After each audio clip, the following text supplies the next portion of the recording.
बिस्मिल्लाहिर्रहमानिर्रहीम। अस्सलाम वालेकुम। मैं हूँ आपका मेज़बान एडवोकेट उमर। अभी मैं अपने नाज़रीन के साथ डिस्कस करने जा रहा हूँ चेयरमैन तहरीक इंसाफ इमरान खान के बारे में जो दहशतगर्दी का एक FIR काटी गई और उनके बारे में जो पिछले 3-4 दिनों से जो खबरें गर्दिश कर रही हैं कि उनको किसी भी वक्त गिरफ़्तार किया जा सकता है और ये खबरें किस हद तक दुरुस्त हैं और इनमें क्या हकीकत है और हम ये डिस्कस करेंगे। इसके अलावा हम ये देखेंगे कि जो उन पर दहशतगर्दी की FIR काटी गई वो क्यों काटी गई और उसका मुद्दई कौन था, वो किसकी मुद्दईयत में FIR काटी गई। और इसके अलावा हम ये डिस्कस करेंगे कि FIR की कानूनी वर्थ क्या है और आया कि इसके जो फर्दर आने वाले दिनों में इसके क्या नताइज हो सकते हैं, इस पर हम बात करेंगे। इसके अलावा हम बात करेंगे जो आज ऑनरेबल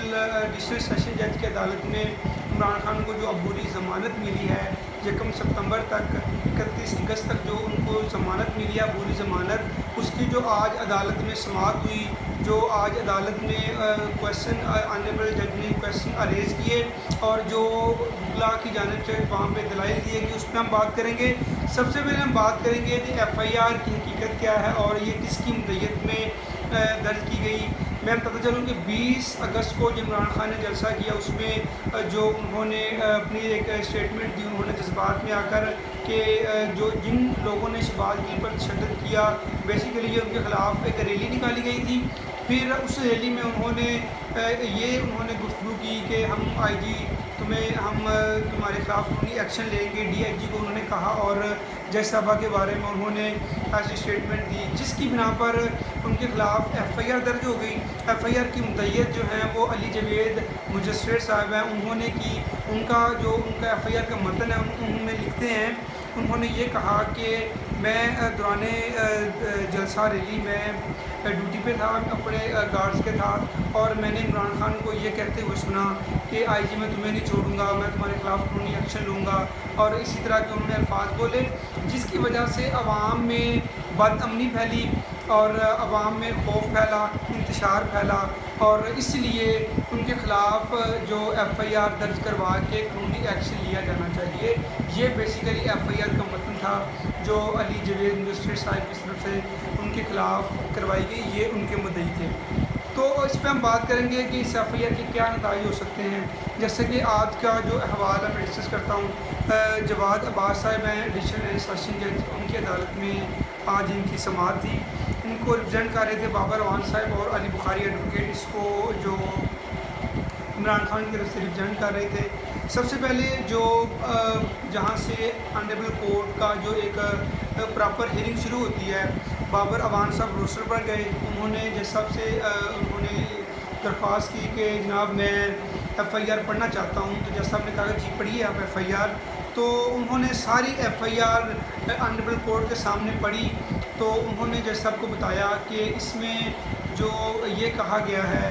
जो इसका मतन निकलता है, उन्होंने सिर्फ ये कहा कि मैं उनके ख़िलाफ़ कानूनी एक्शन लूँगा। उन्होंने ये नहीं कहा कि मैं आपकी जान ले लूँगा या इस तरह की उन्होंने कोई धमकी नहीं दी। इस पर जब उन्होंने FIR पढ़ी तो जज साहब की तरफ से जो पहला क्वेश्चन रेज़ किया गया, जज साहब ने इस्तफसार किया कि जिसने शिकायत की है क्या वो खुद भी इस तकरीर से मुतासर हुआ, जिस पर जो बाबर अवान साहब ने कोर्ट को आगाह किया कि जनाब उसमें इमरान खान ने अपनी स्पीच में सिर्फ 3 लोगों के नाम लिए, इसके अलावा उन्होंने जो किसी का नाम नहीं लिया, पब्लिक एट लार्ज किसी का नाम नहीं लिया, उन्होंने ना उस मजिस्ट्रेट का नाम लिया जिसके ख़िलाफ़ जिसकी मुद्दईयत में ये FIR हुई है, उनका नाम भी इस अपनी तकरीर में उन्होंने नहीं लिया। तो फिर जज साहब ने कहा कि अगर वो बंदा मुतासिर ही नहीं है उनकी स्पीच से या उसका नाम नहीं लिया गया तो वो किस तरह फिर वो FIR करवा सकता है। उन्होंने ये क्वेश्चन रेज़ किया कि जब उस बंदे को धमकी दी ही नहीं गई जो FIR का मुद्दई है तो फिर हम इस केस को किस तरह रन कर सकते हैं। ये जज साहब के रिमार्क से उन्होंने ये कहा, अपने बयान में ये कहा कि IG मैं तुम पर केस करूंगा और DIG को कहा और जो जज साहबा हैं उनके बारे में ये रिमार्क्स दिए। इसके अलावा उन्होंने किसी का नाम नहीं लिया। तो फिर जज साहब ने कहा कि अगर उनका नाम नहीं लिया तो फिर ये जो मुद्दई है ये किस सेंस में या किस सूरत में हम इसको मुद्दई कंसीडर कर सकते हैं जब ये मुतासर ही नहीं हुआ। क्योंकि जब सिंपल लॉ होता है तो उसमें हम देखते हैं कि कोई भी FIR जो फर्स्ट इंफॉर्मेशन रिपोर्ट है वो दर्ज करवा सकता है। جبکہ جو اسپیشل لا ہے اس میں جو وکٹم ہوتا ہے، جو متاثر شخص ہوتا ہے، وہ صرف وہی ایف آئی آر درج کروا سکتا ہے، جبکہ اس میں جو متاثر ہیں تو ان کا تو نام نشان ہی کوئی نہیں ہے۔ تو اس بحاظ پہ جو آج کی ہیئرنگ ہوئی، جج صاحب نے ان کو اسی جو آج جو بابر اعوان کی جانب سے جو دلائل دیے گئے انہی کو کورٹ نے مد نظر رکھتے ہوئے ان کو جو انہوں نے 5 سے 6 روزہ کو عبوری ضمانت ان کو گرانٹ کی عمران خان کو، اور ان کو فردر انہوں نے یہ کہا کہ جو پولیس ہے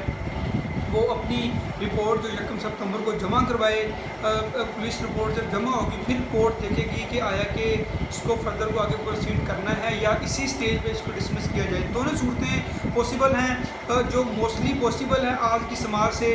وہ تو یہ اس کے یقینی تناظر میں یہی نظر آ رہی ہے کہ کورٹ اس کیس کو ڈسمس کر دے گی کہ آیا کہ جب اس میں جو مدعی ہے وہ وکٹم ہی نہیں ہے، اس کو کوئی فرق ہی نہیں ہے، اس کا نام ہی نہیں لیا گیا، وہ ان نون پرسن ہے، ارریلیونٹ پرسن ہے۔ اس میں اس ایف آئی آر میں بہت سی ٹیکنیکلٹیز ایسی ہیں جو کہ ان لافل ہیں، جس کی بنیاد پہ پروسیڈنگ جو آنریبل کورٹ نہیں کر سکتی، جبکہ مدعی وہ بندہ ہے جس کو دھمکی نہ دی گئی ہے اور نہ ہی جس کے خلاف کوئی ایسی جو تقریر کی گئی ہے، تو ہم کس طرح مقدمے کو آگے پروسیڈ کر سکتے ہیں۔ تو اب دیکھتے ہیں کہ جب آنریبل کورٹ 1 ستمبر کو پولیس کی رپورٹ آتی ہے تو پولیس اپنی رپورٹ میں کیا جو رپورٹ لکھ کر پیش کرتی ہے، کیا اس میں انویسٹیگیٹ کرتی ہے، اور ہم یہ بھی دیکھیں گے کہ کورٹ اس کو فردر پروسیڈ کرتی ہے یا اسی اسٹیج پہ ڈسکس کرتی ہے۔ موسٹلی چانس تو یہی ہیں جو آج کی آنریبل کورٹ میں سماعت ہوئی، میں نے سارا احوال آپ سے ڈسکس کیا۔ اب میرا یہ یقین ہے کہ اگر آپ میرا وی لاگ جو شروع سے لے کر اب تک جو آپ سنیں گے تو میں نے ساری ڈیٹیل آپ کو جو آنریبل کورٹ کی جو بھی میں نے تفصیلات ہیں وہ آپ کے سامنے رکھ دی ہیں۔ تو اگر آپ ساری ڈیٹیل سنیں گے تو پھر آپ کو کسی بھی طرح کی ایمبیگوٹی نہیں رہ جائے گی اس کیس کے بارے میں، یا آپ کو فردر آپ کو آئیڈیا ہو جائے گا کہ فردر اس کیس میں کیا ہو سکتا ہے، وہ کیا پاسبلٹیز ہیں کہ آنریبل کورٹ فردر اس میں کیا ڈیسائیڈ کر سکتی ہے۔ جو آج کی ہیئرنگ ہوئی اس کے مطابق اگر آپ اس حوالات کو مد نظر رکھیں گے سب کو، تو آپ کو یہ قانونی تناظر میں جو آپ کو ایک گلپ نظر آ جائے گا کہ فردر اس میں کیا ہونے والا ہے۔ تو ہم یہ بھی بات کریں گے کہ جو ان کے خلاف ایف آئی آر کاٹی گئی دہشت گردی کی، ٹیررسٹ کی، یہ بیسیکلی دہشت گردی ہے کیا، دہشت گردی کی ڈیفینیشن کیا ہے، اس کے بارے میں یہ کہا جاتا ہے کہ any grievous action against the state to disturb the public peace at large اور create fear at large in the people, کہ آپ لوگوں میں خوف و ہراس پھیلائیں ایٹ لارج، مطلب میجورٹی لیول پہ، جبکہ انہوں نے اپنی اسپیچ میں تو صرف 3 لوگوں کا نام لیا۔ تو اس سے جو ایف آئی آر کا متن ہے، ایف آئی آر میں یہ لکھا گیا ہے کہ لوگوں میں خوف و ہراس پھیلایا گیا، لوگوں میں بد امنی پھیلائی گئی۔ تو جو ایف آئی آر کا متن ہے اس میں صرف 3 لوگوں کا نام لیا گیا، تو کس طرح یہ جو دہشت گردی بن سکتی ہے؟ تو میرا یہ قانونی پوائنٹ ہے کہ جب کہ جو دہشت گردی کی ڈیفینیشن ہے وہ یہ کہہ رہی ہے کہ ایسا کوئی ایکشن جو اگینسٹ دا اسٹیٹ ہو، اگینسٹ دا پبلک پراسپیرٹی ہو، لوگوں کی میجورٹی کے خلاف ہو، تو وہ ایکشن جو ہے وہ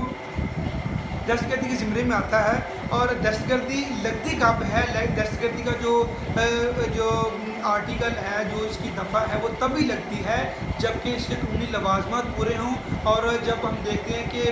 جو خوف و ہراس ایٹ لارج پبلک میں پھیلایا گیا، جبکہ اسپیچ میں انہوں نے 3 لوگوں کا نام لیا، انہوں نے 4 لوگوں کا نام نہیں لیا، تو یہ بھی ایک پوائنٹ ہے۔ تو پھر ہم فردر دیکھتے ہیں کہ آنریبل کورٹ کیا کنسیڈر کرتی ہے ایف آئی آر کے مطابق، وہ کیا ایکشن لیتی ہے، کیونکہ آنریبل کورٹ کیا پروسیڈ کرتی ہے۔ جو بھی تفصیلات ہوں گی میں آپ کے ساتھ ڈسکس کروں گا، اور اپنا بہت خیال رکھیے گا۔ اللہ حافظ۔